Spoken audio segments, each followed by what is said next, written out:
여자분을 차단해 버리셨습니다. 그리고 이제 얼마 후에 룸카페에서 강제로 그 여자분 중요 부위에 손가락을 집어넣었다 라고 해가지고 유사강간 혐의로 경찰에 출석하라고 연락을 받으신 겁니다.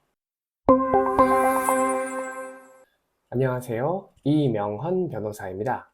오늘도 실제로 제가 수행했던 사건에서 어떤 일이 있었고 또 어떻게 대처해서 결과적으로 어떤 결론이 나왔는지까지 설명을 드리도록 하겠습니다. 다만 이제까지와 마찬가지로 당사자 보호를 위해서 일부 사실관계를 제외하거나 혹은 각색을 해서 설명을 드리도록 하겠습니다.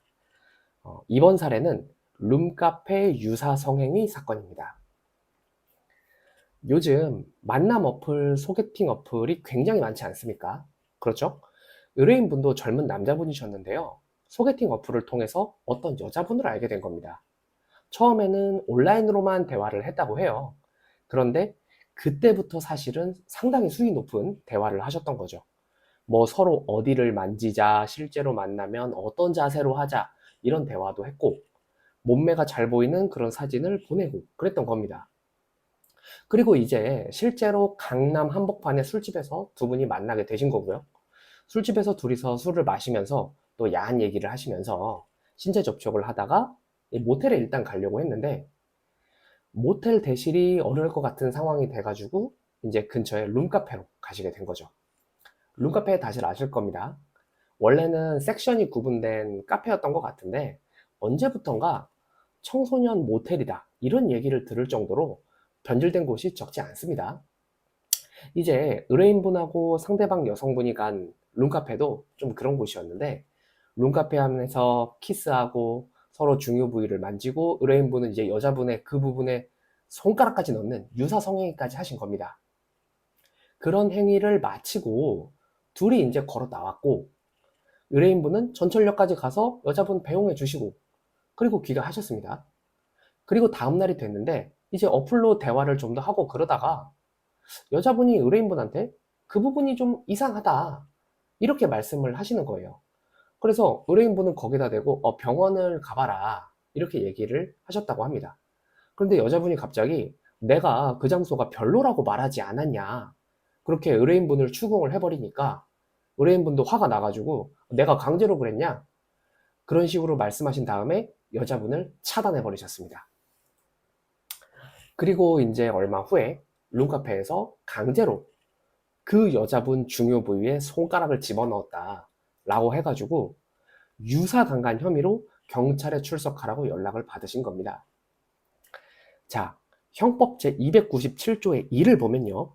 폭행 또는 협박으로 사람에 대하여 구강, 항문 등 성기를 제외한 신체 내부에 성기를 넣거나 혹은 성기, 항문에 손가락 등 성기를 제외한 신체 일부 또는 도구를 넣는 행위를 한 사람을 2년 이상의 유기징역에 처한다 라고 규정을 하고 있습니다. 즉 성기가 아닌 다른 곳에 성기를 넣거나 성기가 아닌 것을 성기 또는 항문에 넣으면 강간죄보다야 약하지만 유사하게 처벌을 하겠다는 건데요. 유사강간죄는 강간죄와 비견될 정도로 중대한 성범죄입니다. 신상정보 등록, 공개, 고지도 당연히 문제되고요. 전자장치, 흔히 말하는 전자발찌 부착도 문제될 수 있는 겁니다. 사건 개요 내용으로 짐작이 가능하시겠지만 저희 의뢰인도 상당히 많이 억울해 하셨습니다. 자, 그런데 이제 문제는 제가 여러 번 말씀드렸지만 성범죄 사안은 피해자의 진술만으로 유죄가 나올 가능성을 보면 다른 범죄보다 높은 경향이 있다는 것이죠.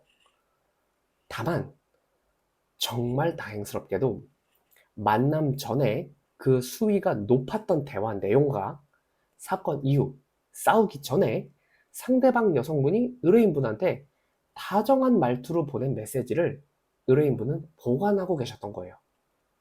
또 룸카페 위치가 강남역 인근 한복판이다 보니까 CCTV가 많이 있는 곳이거든요.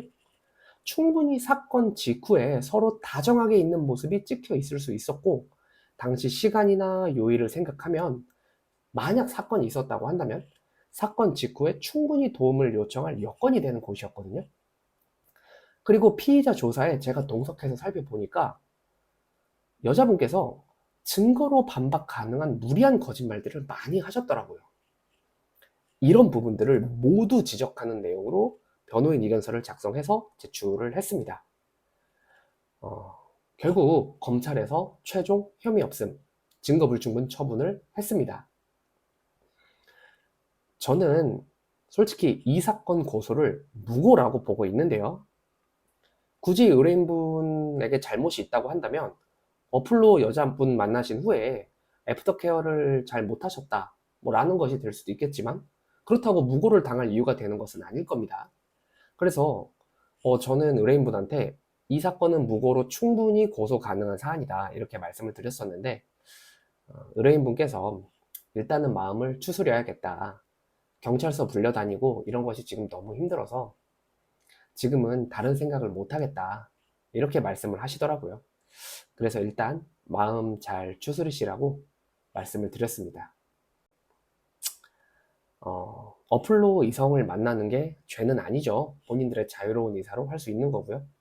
다만 아무래도 장기적인 소통을 통한 서로에 대한 신뢰가 쌓이기 전에 어떤 성적인 접촉이 일어나기가 쉽고, 또 그러다 보니까 요즘도 사건 사고가 끊이지 않는 것 같습니다.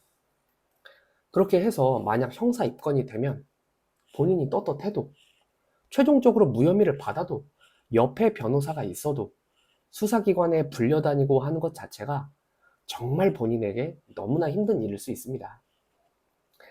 제가 이제 얼마 후에 성범죄 무고를 피하는 법, 혹은 성범죄 무혐의를 받기 위한 방법, 이런 부분에 대해서 좀 정리해서 영상을 만들려고 하는데요. 오늘 사례에서 그 내용 중 일부를 눈치채신 분들이 있을 수 있습니다.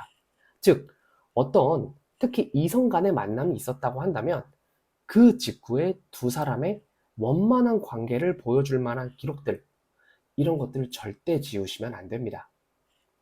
또 어떤 다툼이 생겼을 때 쉽게 사과하는 것도 위험할 수 있습니다. 혹시 제가 오늘 말씀드린 사항과 유사한 상황에 처해 계신 분이 계시다면 제가 오늘 말씀드린 내용을 통해서 도움을 받으실 수 있기를 진심으로 바랍니다. 감사합니다.